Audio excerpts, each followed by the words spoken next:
So we're here, taking a bit of a break from filming Ireland's Fittest Family, and I managed to nab Brian Keane Fitness. I'm going to pick his brain, and I'm going to ask him some questions that you, I think, want to know. And that I want to know. I'm just going to be really nosy here. This is like my 10 minutes to ask him all the questions that I'm listening to his podcast. And I'm like, I wonder what he meant by that. So thanks. We're getting a tan and actually like answering questions. Doubling at the it table, over, so yeah. it's Everybody great. wins on this one. Yeah, absolutely. First of all, how are you enjoying Fittest Family? This is awesome. Like, we got Mick who's on the other side of the camera here. We've just been chilling in between shoots and shots. It's class. Do you have any idea though how big a setup this was? Because obviously people watching at home get to see the finished article, but people have no idea how many moving parts and bodies there are. It's amazing how, because you don't see any of that. You Yeah. don't see all the direction coming from people, the amount of people on the set that are working, the runners. It's amazing when you see it, and when it all comes together at the final product. You just don't see that. It's the tip of the iceberg is all you see. But 100%. it's been class. And you'll know at home that the bags under our eyes are earned. Every hour that we do here, they're earned. Yeah, I got a cup of coffee this morning off the back of that. He's like, Mick goes, you've got bags under your eyes this morning. I'm like, have a coffee. You're please. like, yes, coffee. Okay, I'm going to throw some questions at you now. One of the questions I want to ask you is, you've obviously got a lot of questions, you have a lot of different platforms from. What is the most bizarre question that you've ever been asked?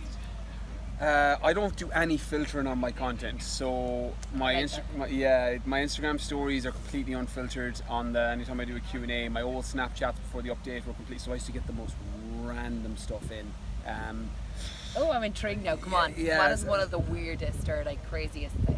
I've had a couple of sex ones that are really weird. Really? They're normally the weirdest ones in terms of. You've got people out there going, Yeah, they're like, I wonder would he rather have sex with 3 midgets and whatever it is, or Really? his sister's cousin, or whatever it was. Yeah, I've got a couple of those really random would you rathers. And what about from a fitness point of view? Is there anything that like people have asked you about that, how would you deal with a situation where you might know something about, and people ask you about it? Like, do you go and research it, or would you just be like, no, I don't know? Well, generally, if it's something, I'm big on circle of competence, so I'm very, very aware of what my circle of competence is. The things that I know, I'm very fortunate in the way that I learn. I know it very well, and I know my topics very well because I'm interested in them and I live and breathe it every day. But things outside of my circle of competence I don't talk about because I can't offer any value. Fitness, nutrition, that whole side of things is my bread and butter. Like, I love the Max Planck thought philosophy. He was Albert Einstein's mentor. He would always say, if you can't legitimately answer the next question, you're outside of your circle of competence. Do you know often people though, they feel nearly that if they can't answer a question, it's nearly a sign of lack of intelligence. So often they're talking about things that they shouldn't be talking about. So like, how then to those people should they just stand back and be like, yeah, you know what, I don't know what I don't know what I'm talking about here. Like, because if you're in a conversation with someone and somebody brings up something you're not quite sure of it, it's very hard to not get engaged.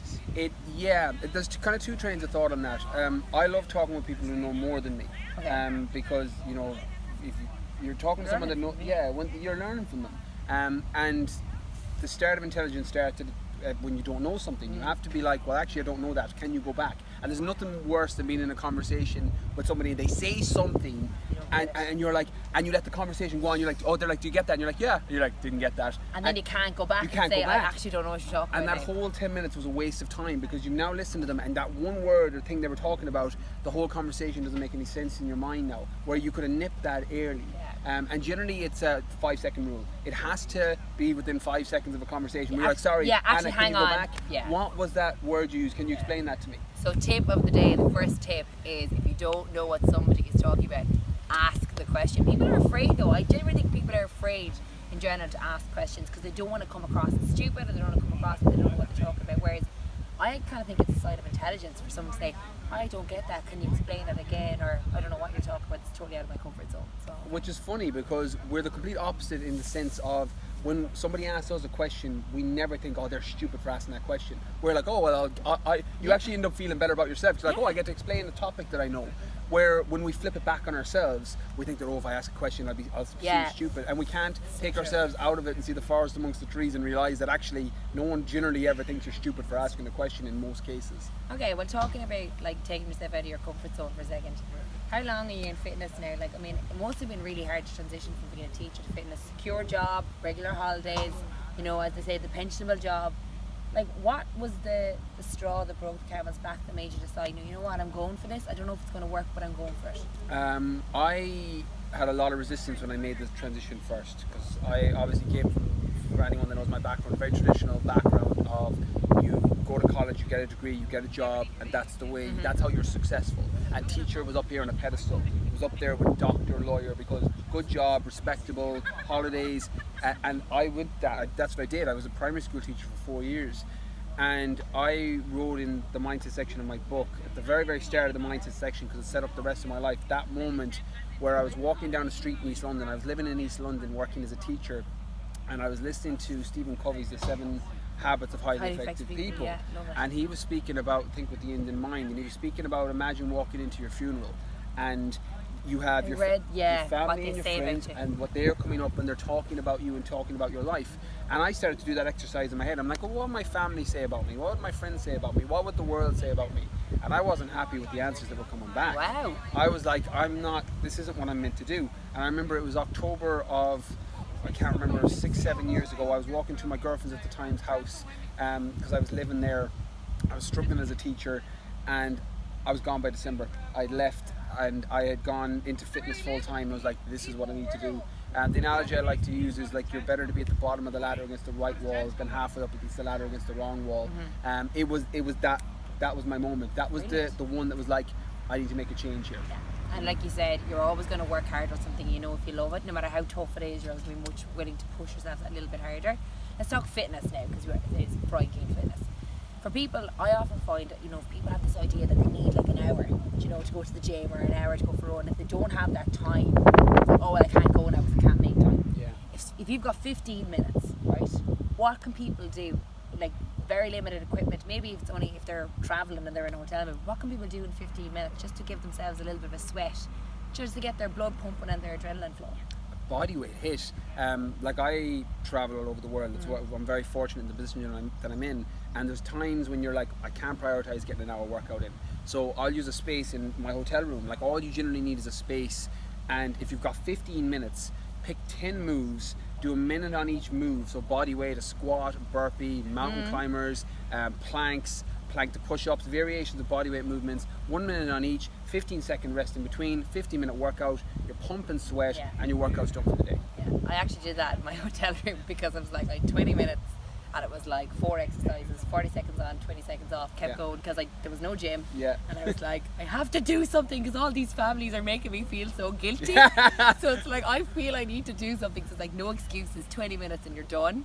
I often, you know, if I'm in the gym, I look at the shower and I'll be like, you're going to be in that shower in less than 40 minutes. Yeah. And it's just good for me to be like visualising what it's going to feel like when I've been done. Yeah. Because often we all think about what we have to do and it's thinking about it's way worse. But that feeling you get then when you're like, pat on the back, I've got it done.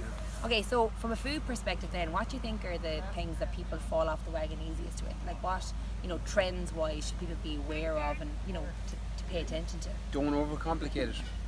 Okay. Calories in, calories out. It's as simple as that. If you want to lose body fat or lose weight, you need to eat less calories or burn more calories than you eat. If you want to add size or get bigger, you have to do the opposite. Yeah. You need to consume more calories.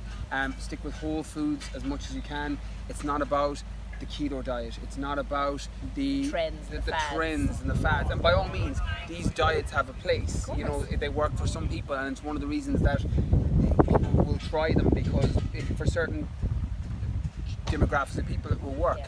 Don't overcomplicate it. Don't eat too many calories if you're trying to lose body fat, and stick with whole foods. Good complete protein sources, chicken, fish, good complex carbohydrates, sweet potato, oats, vegetables, fruits, good essential fatty acids, your omega-3s from oily fish, your nuts, your seeds, flax seeds. Stick with I'm currently checking my diet here right now. I'm going, do I have that? Yeah, do I have that? Do I have that? And find the ones you enjoy. Like, there's a reason that I can't do the same diet you can do. Yeah. Because you've different preferences. The best diet is the one that fits into your lifestyle, fits into your schedule, with foods that you enjoy, it's in alignment with your goals. Yeah, it's like make the right decision, the easy decision, and then you're always going to stick to it. That's a fair point. Okay, like, you know, a lot of people know you now, and I suppose a lot of people know you through social media, and you're doing a lot. How do you switch off?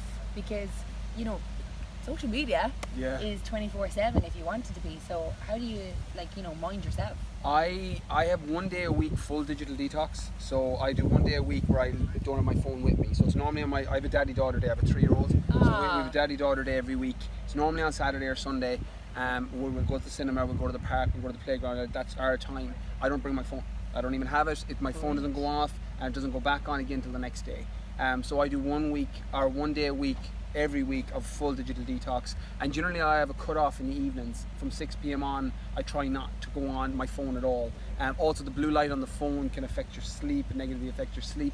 I'm a really poor sleeper notoriously, so I try and cut the blue light from my phone, and that's my way of disconnecting. Yeah. So, but it's relative. Like, find what works for you. You may find that you don't actually have to turn your phone off. It may be just reading a book, or exercise might be your trigger point. Find what works for you. If you're getting overwhelmed because you're constantly on social media and it's not supporting you, then put a strategy in place to solve it. Yeah, it's a fair point. And What actually, do you do? What's you know yours? what? It's funny because right now I'm trying out not bringing the phone into the bedroom, because what I found was I was waking up in the mornings and turning my alarm off on my phone, and without even realise it, I was starting to scroll on my phone. Yep. So straight away I was in a reactive state. I was looking at, oh my god, that person's already up and they've been to the gym, or that person is so together, and you know. And I always found that I was nearly like guilty about the fact that I was still in bed, even if it could be 7 o'clock in the morning. So I've tried to not bring my phone into the room, because I would be a devil for it. Like, there's no point saying I would, and no matter how many times I say I won't, if it's there, I'll be like, I'll scroll. So there is these things apparently that exist called alarm clocks that our parents have used down through the years. So I went and bought one, and that's what I try and use. But even there's a part of me, I still put on my alarm on my phone just in case it doesn't work, but I have it outside the room. So what actually does that is it makes me get out of bed, because I'm also a person that has been prone to snoozing. So it makes me not snooze, because then I'm like, once I'm up, I'm up. But it is funny, because it is something, I think social media, it's a great phenomenon, and as are phones, but none of this stuff has been tackled before, so I don't think a lot of people know how to deal with it. So it is good to hear people say, well, this is my strategy, and it's about what works for people. And other people find it really easy to switch off. Exactly. You know, my other half at home, he's no problem putting the phone down and putting it away, whereas I'm the person that I find no matter what, it's aimless and needless.